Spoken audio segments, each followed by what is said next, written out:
Did you know that we spend about 40 minutes a day prepping food? I thought it was more.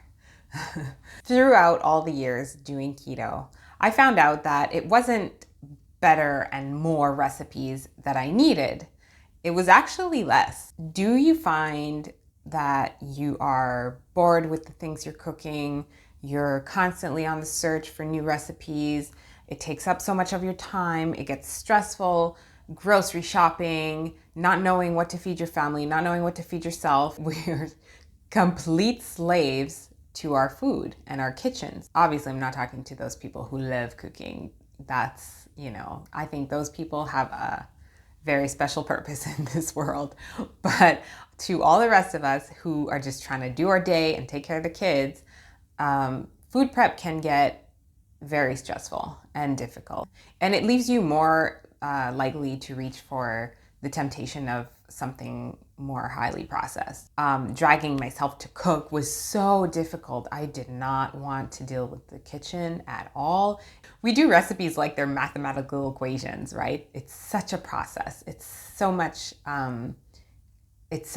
planning and work. So in my house, I'm the only person who eats keto. So on some occasions where I make them food that I can't eat at all, I'll just make myself something very simple. I do things very simply for myself because I'm already done cooking. I cook for everybody else. I'm not cooking for myself. I just need to be alive. So get it over with. And I noticed that the more time went by doing that, the more I looked forward to my very, very simple food. The longer I did keto, the more I began to compare all the, super sugary, super fatty, super salty, interesting foods to going to a brothel. In what way? It was a thing that kept you coming back and left you more and more unsatisfied. So when we're looking for the highly processed foods, and we're ignoring our more natural foods, we're looking for food that is easy and fast, and it keeps you addicted. So eventually, after doing that, I'd be in my diet for a while, and that humble tomato would taste so wonderful, and I began thinking about how I used to hear people tell me, oh, tomatoes used to taste so much better when I was a little kid, here in Italy, or oh, isn't it like sad? All the fruit has no more flavor. And I remember even going up in the mountains and we went to like pick berries and we went to pick fruit like off trees. And my husband was like, oh, like things they don't taste like they used to. I'm convinced that it's our own taste buds that have the problem. So we're so used to eating all the hyper tasty foods. And now our regular foods just don't do it for us anymore. So we have to go back home to the tomato. My taste started to change where those few keto fruit that I was eating, like some berries, like I'd put that in my mouth and like shocker, it was the sweetest thing I ever tasted. So I think it's a matter of getting back to eating the foods that God made, how He made them. It's not because making a recipe is a sin. That is not the point. The point is that it's become the norm to eat these very elaborate foods. And it's not the norm to just eat a tomato. It's become a stress in our lives. It's become something that consumes a huge amount of our time. And I would even argue that it's one of the reasons why so many of us, I'm hardly going to touch that subject, but so many of us have problems with getting our kids to eat because those things don't taste as good. They're just not as good as the packaged and the hyper-processed foods. So another thing that happened during all the keto and like eating very simple foods, I did start to feel more happily creative with what I was eating. So I, once in a while, not even all the time, but once in a while, I would be interested in mixing something or tasting something a little bit different. Or, you know what, I'm gonna put my tomatoes in with my pan and the chicken or something. Anyways, it's just an example. Anyways, I was more happily interested in creating a dish that was still very simple, but coming from the very like one ingredient foods I was eating, the little tiny mixes of foods, just like 2 ingredients or 3, was, like the end of, no, the end of the world. Oh, that's the problem. I was translating an Italian. Oh my God. I was trying to translate an Italian saying into English and you can't. So, to start all over again.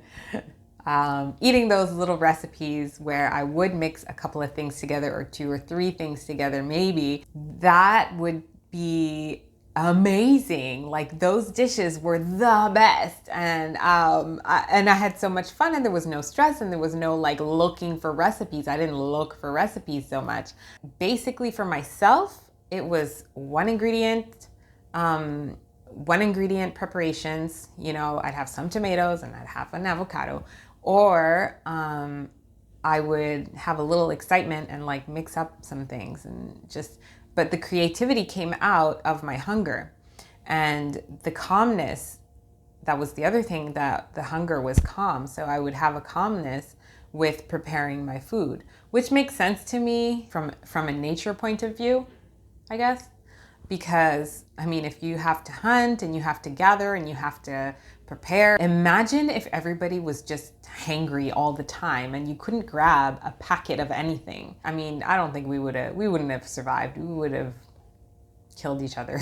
So I think that it made sense to feel very calm when I was hungry. So I would feel very calm and I would feel more creative if I was, in the mood. And then the food I ate, simple as it was, tasted really, really good. So, there we go again. I forgot my Bible. Again. Hold on. Sorry. So, Ecclesiastes 9 verse 7 says, "Go thy way, eat thy bread with joy, and drink thy wine with a merry heart, for God now accepteth thy works." So this verse tells us that we are supposed to enjoy our food. And I think that a lot of times Christians have taken this verse to mean that we can eat and just, go crazy. That's not what he was saying. God is the one that created food.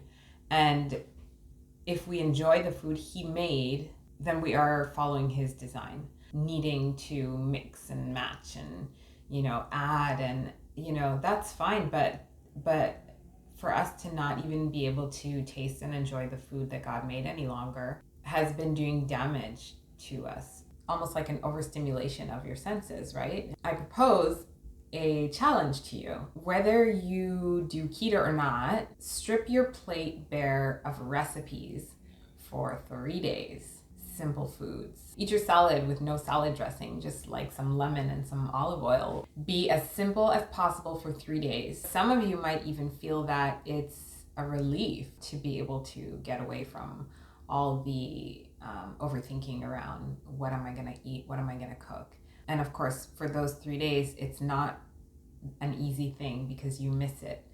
But I'm gonna, again, like I said, compare it to, practicing abstinence after having been at the brothel for the last 20 years and then trying to go back to the tomato who's been lonely. Now, at first, the tomato is not going to taste like very much, but as you slowly withdraw from all that overstimulation and all that, the ultra processed foods, you'll see that the tomato starts looking more tasty.